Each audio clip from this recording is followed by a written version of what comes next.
My name is Daniel Doerr. I work for Credit Karma. I'm a manager of the data science team.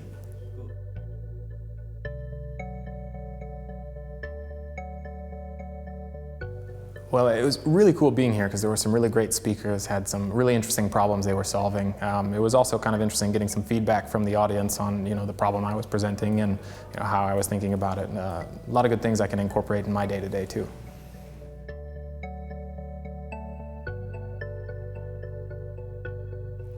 I actually think big data is in this spot where we're kind of in a wild, wild west where people can just go out and you don't necessarily have to have formal training, but you can go and learn on the job, you can go to a boot camp, and you can actually just become part of the community doing that. And so I think it actually creates a lot of opportunity for lots of people to get into it. It reminds me of like automotive industry and other sorts of things where hundreds, as the last few hundred years went by.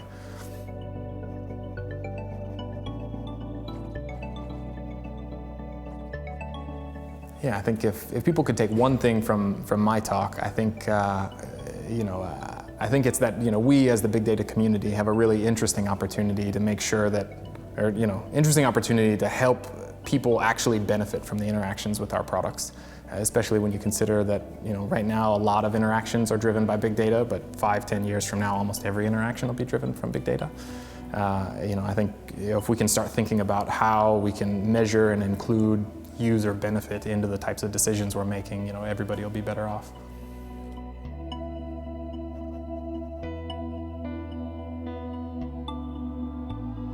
Yeah, well, if you're trying to get into the field in the first place, I think the best thing you can do is start with a Kaggle competition. There's lots of people that have, that are willing to share and help you be good. And about the time you get good enough that they stop giving you advice, then you probably know enough that you can, keep learning yourself.